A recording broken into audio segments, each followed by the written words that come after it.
Welcome to Climbing Clouds. Thank you for liking and subscribing. And feel free to share and pass any of these readings on to somebody that you think would benefit. This channel is geared for those who are wanting to evolve creatively and just would like extra support. So it's hard to find that in the everyday humdrum of life, and that's what this channel is for. We are doing a tea leaf reading. So this will be really interesting, I think. I just thought it would break up, the seasons right now between summer and fall. And it's something that I'll probably do out of the blue. I don't know if I'll do it monthly or not. You can give me feedback and let me know, because that's what this channel is here for. It's, it's here for you, not just me. This is not about me at all. This is the collaboration of the energy of the channel. So to that, I'm going to take a little drink of tea here. I've got this lovely blend that a friend of mine, she has her own tea company. I'll definitely put a note about it in the whatever that's called. I can't think of it right now because I'm sitting here on camera. I'll definitely write about it. But the specialized blend, she knows I like London fog lattes, and we came up with this really cool earthy blend that has a lot of really healthy components in it. And it's titled London Frog. So I'll make a note about it in the description box there. Thank you. I couldn't even think of that name. I have too much going on through my head because I'm channeling this reading here. So this is kind of an abstract reading because I'm going to do both tarot and tea leaves. Not really, I'm kind of new with tea leaf reading. Tarot I've been doing since I was 12. So I feel very, comfortable in that realm. This is a little out of my comfort zone here today, but nonetheless, we're going to do this. So I felt compelled to put these labradorite stones on here on this little bird plate. Labradorites really are good for third eye energy and dreamscaping. Pay attention to your dreams right now is kind of what that's telling me. And they're also very healing and protective. So I'll put it in the description box, maybe some of the purposes for labradorite. Okay, and that'll be our stone for this month. If you want to book a reading with me, I can include a labradorite stone for you in some fashion. You can let me know what kind of jewelry you like. So, okay, here is the reading. I'm going to show you the tea leaves before we even start reading them. So they haven't been altered. What I did is I poured them yesterday so that they could dry and stay in their own, shape.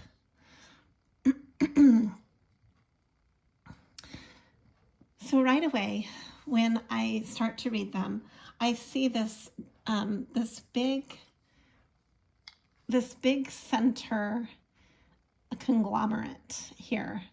And so to me, I'm reading it as the center of maybe a group or a community because it has a cluster. It's clustered. And then there's these outliers around it. And then way up here, look at this. There's like an individual. So it's like a contrasting energy going on here. I also see, so I wouldn't be surprised if maybe the Hermit energy comes through, the Hermit card, or something with the world as maybe the group. Who knows? I mean, I'm just reading into it right now. So this is kind of just the pre-impressions that I'm getting. And then we've got here, there's like a flow again of a current. So maybe Wheel of Fortune might come through because there's like a feeling of circular flow here. There's also the duality that I'm noticing right away too, between the light and the dark leaves themselves. Like there's quite a contrast between the three different tones. There's like three different tones going on: a neutral tone, a dark tone, and a light tone.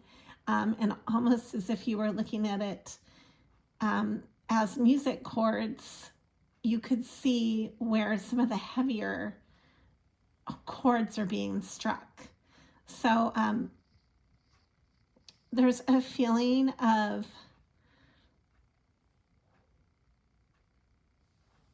a bisect. There's a feeling of going through. There's like a almost like a river running through the middle of this. Okay, so let's get into the cards and see what all of this abstract tea leaf, what reading's going to come out of this. This will be probably, hopefully interesting. I'm not sure. I'm not very versed with these, so I'll do my best and you can give me feedback. I'm going to take a drink of my London Frog.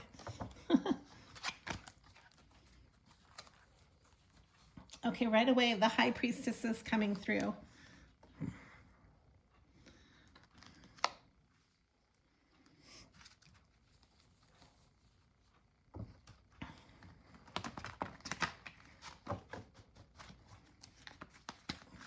Oh, and then this was right side up inside the deck, so I'm going to read it. It's the Five of Air, the Five of Swords, which is competitive energy. Okay, this might be at the heart of the reading. And perhaps we have a High Priestess and this competitive energy. Oh, yes, and as I called it, here's the Wheel of Fortune. That's crazy. And then we have Temptation. Now, this card is very unique to this deck. So this is interesting to me that it's coming out. This is not normally in the tarot deck. So I'd have to look up and see what card this would be. Maybe this is meant to stand for a different card, but Temptation is definitely not one of the major or minor arcanas, but it's interesting that it's in this deck. And sometimes artists do that within tarot decks. They have, you know, like their own card that they throw in. So this really stands out to me, and I'm going to put it up here at the tea kettle or the tea pot. Oh, and then here we have Love. This is typically the Strength card, which is ruled by Leo. And we also have another 5. This is the 5 of Cups. Huh. Okay. I'm kind of sensing this as the river between kind of dissecting or bifurcating this whole entire energy.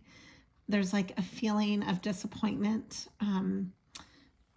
That's emotion. It's an emotional disappointment that is separated. It's putting these two areas in separation. And we have the 2 of Wands.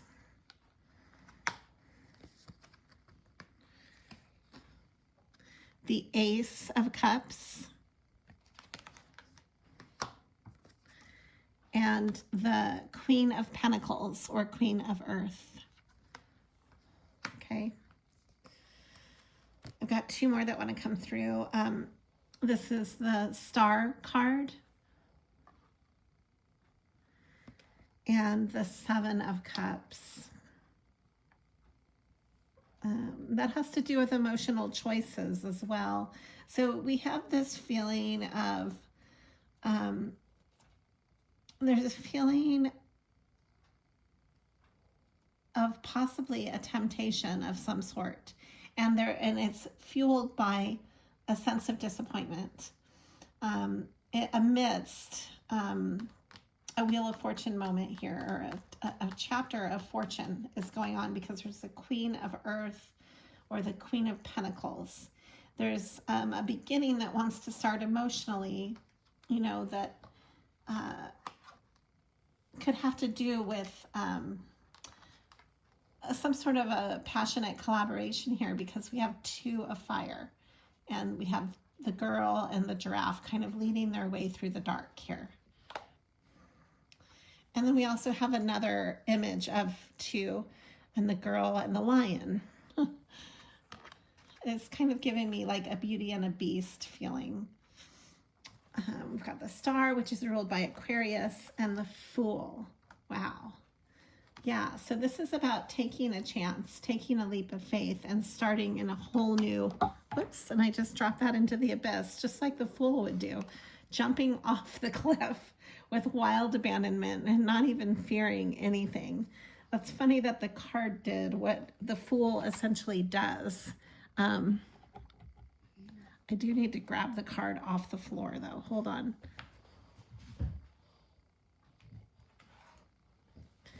Okay, so we have the Fool here. I'll put it by the labradorite. Got the Four of Wands. Four of Wands is interesting to have in this reading, and the Seven of Wands. Wow. Okay, I want to look into this further. I need to pull another deck.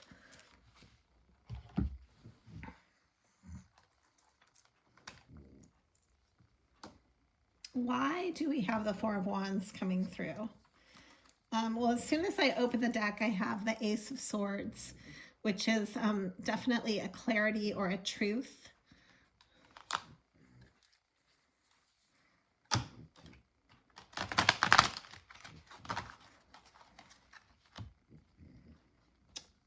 Okay, then we also have the Ace of Wands. So we have the Ace of Swords, the Ace of Cups, and the Ace of Wands. And then instead of the Ace of Pentacles, we have the Five of Pentacles, another five. The Five of Pentacles is about feeling not enough, feeling out in the cold, feeling a lack of some sort, especially when it comes to finances. But then we have the Wheel of Fortune as well, and the Queen of Pentacles. So that's definitely a polarity here between those two different energies. So we also have somebody walking away from a situation that is not emotionally satisfying. This is the Eight of Cups.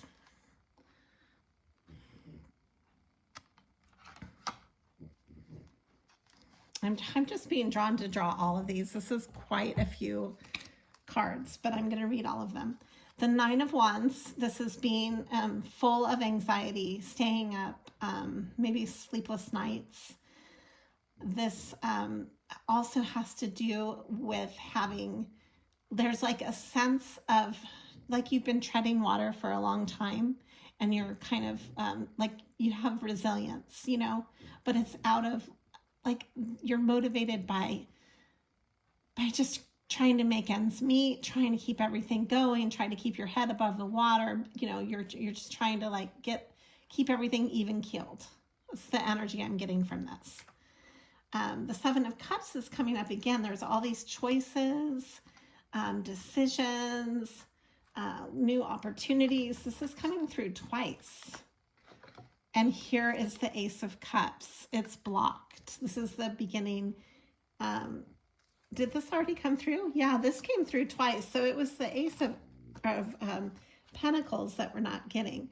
This is a very big transference or a big going from one state to another. It's a big change because there's a lot of beginnings that are coming through, meaning there's a big ending happening.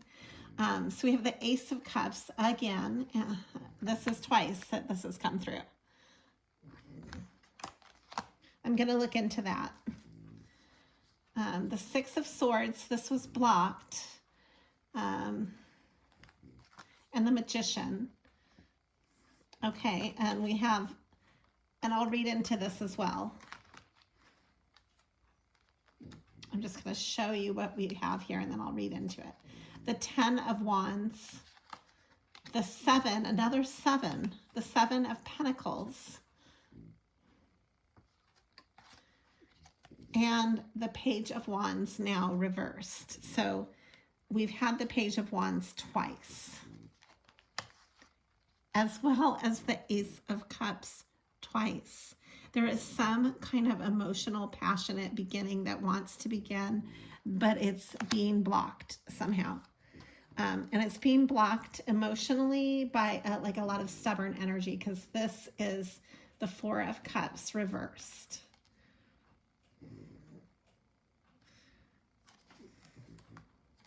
Okay, I want to look into this though. I want to look into this feeling of putting a lot of work into something that is, this is part of the competitive energy.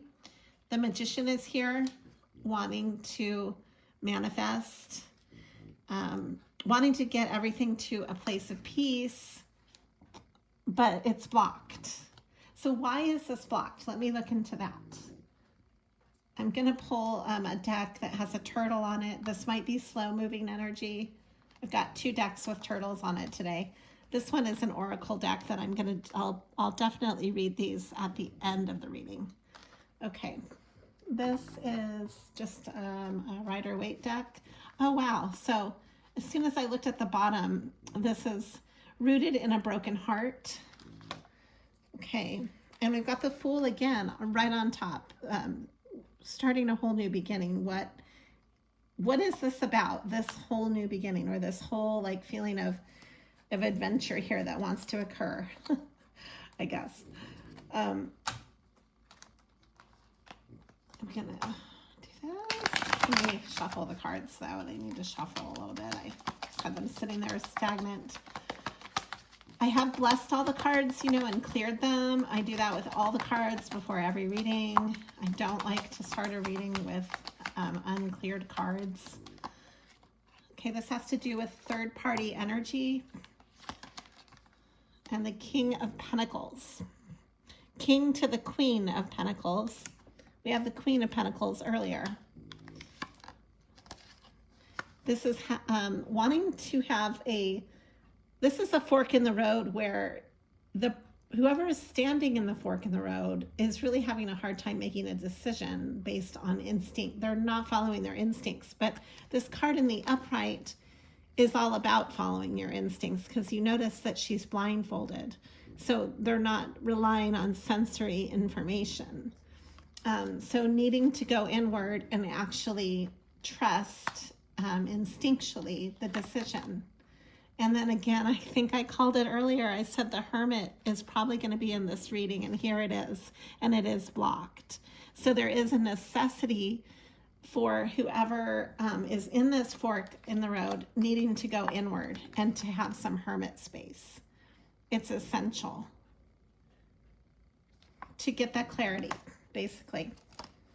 Yeah, so we have an Emperor reversed. You might be dealing with an Emperor reversed. This might be part of an Emperor reverses story, or you are the Emperor reversed. The Emperor reversed is kind of a tyrant, basically. So it's tyrannical energy. It's the misuse of power.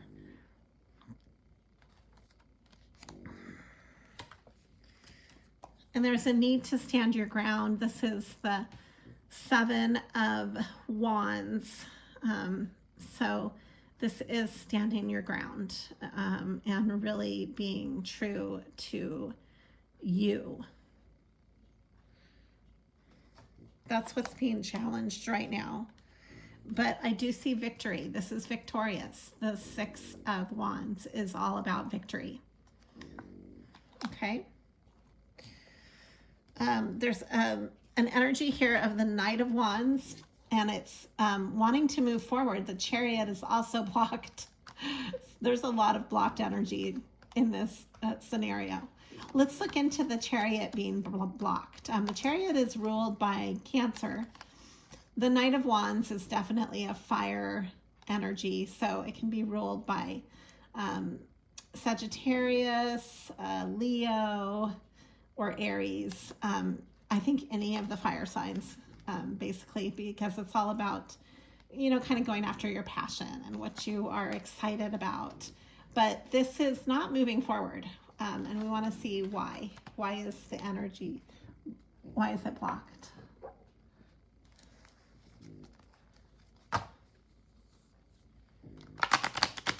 So So you might feel stalled out on a project right now, like on a creative project.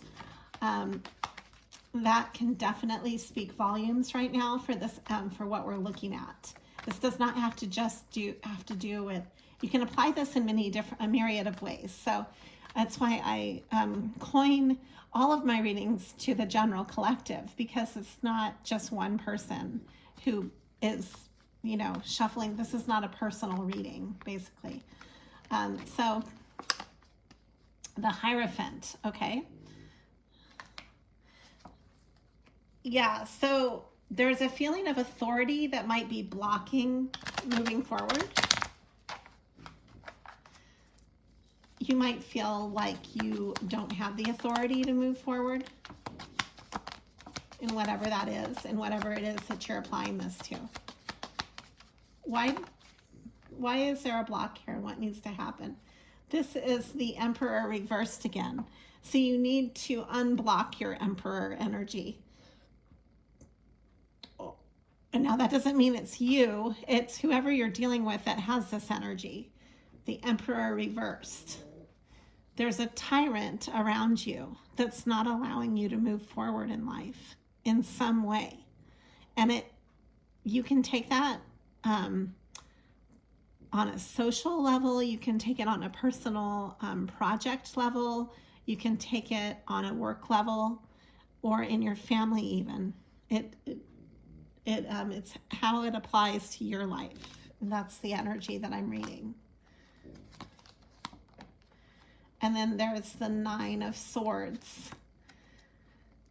That's definitely a lot of anxiety and sleepless nights, even more so than the Nine of Wands, which it's still coming through though. You have both of these. This is, you know, being resilient as much as you can, despite the fact that you are, you're coming to an ending of some sort that might be bringing up a lot of stress for you. Yeah, so we have here the Judgment reversed. So you might feel judged by this. This might be an ending where you feel judged. And it's not something that you feel is positive because it's reversed.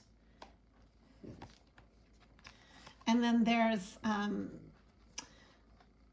again, the Nine of Wands is coming through again. And Temperance. So I'm gonna, since this is a major arcana, I'm going to read it from the Temperance standpoint, which is ruled by Sagittarius, and it has to do with the balancing of the head and the heart.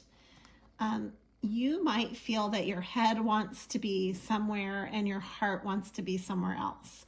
That could be part of the the bifurcation here that I'm feeling. And when you look at it, I don't even see it right away, but it's a subtle energy. If you look at the darker leaves going through and separating this directly in half. And then there is one single kernel up here and a whole conglomerate down here. And that's why I'm reading it that way. We've got the Eight of Pentacles and the Knight of Cups. And so in expressing that your heart wants to be somewhere and your head another, this has to do with building something that you're building and something that you feel you want to pursue out of love.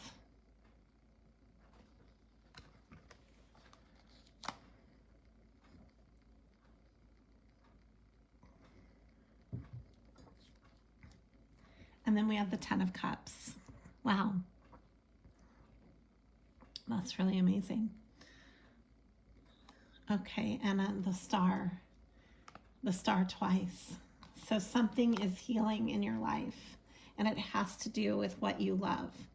And you can apply this in a myriad of ways.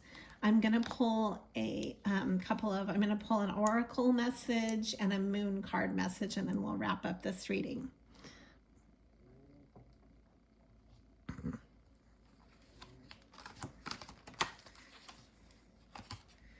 This came out right away, and it's new directions. It's time for new directions.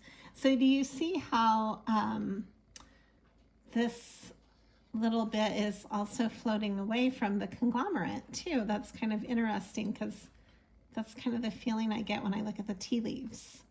It's almost reflecting it, right?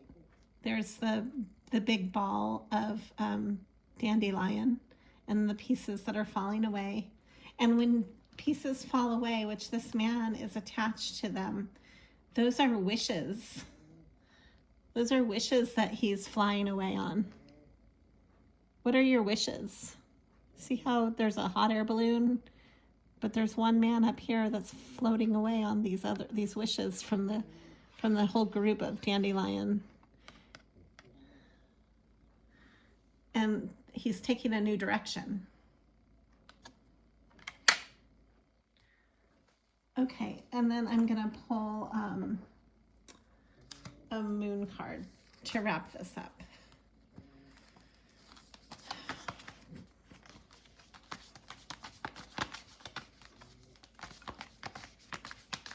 What is the message to wrap up this tea leaf reading for the Creative Collective?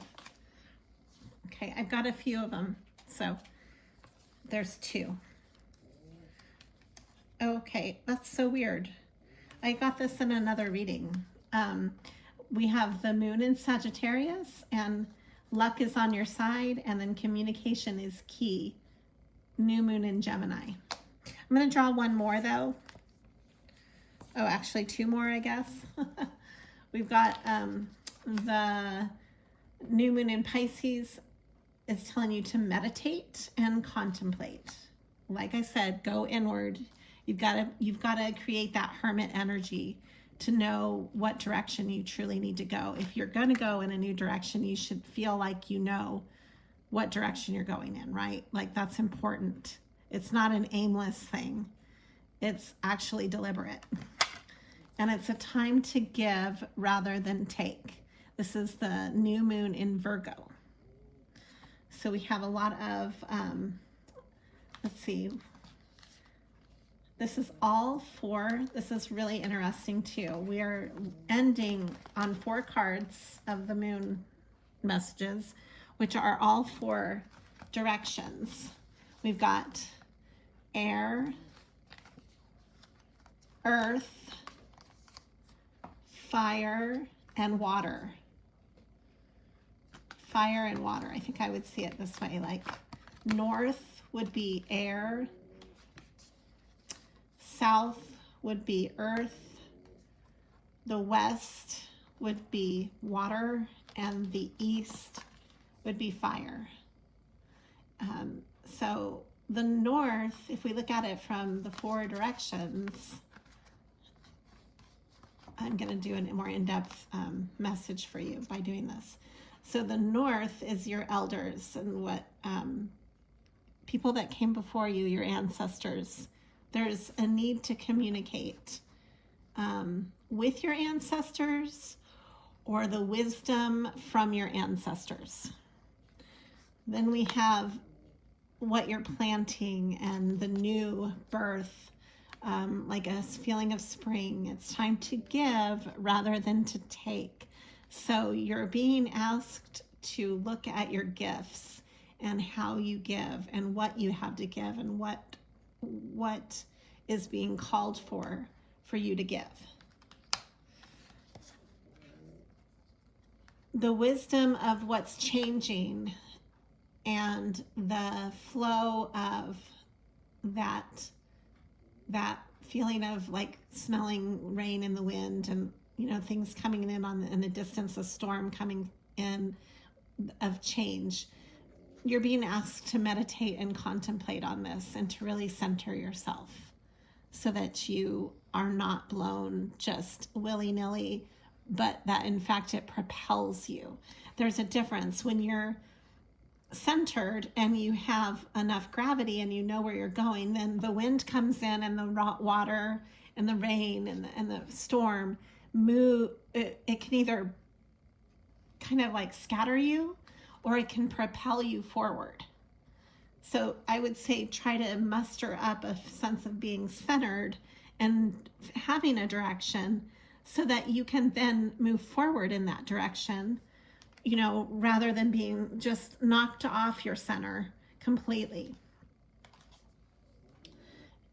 And then luck is on your side. This is the fire energy. The east is the rising sun. It's the new day ahead. You're walking into a lucky chapter. Okay, that's your reading. I want to draw one of these. Hold on, I'm going to shuffle them because they are not shuffled.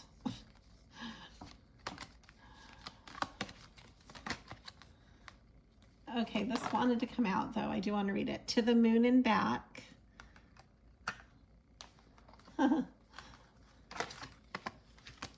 Okay.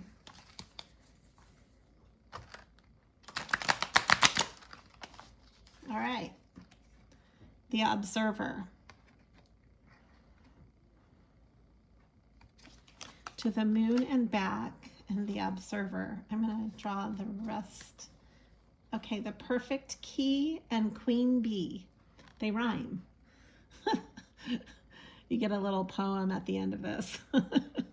To the moon and back, the observer, the perfect key, queen bee. And that's your reading from me. Okay.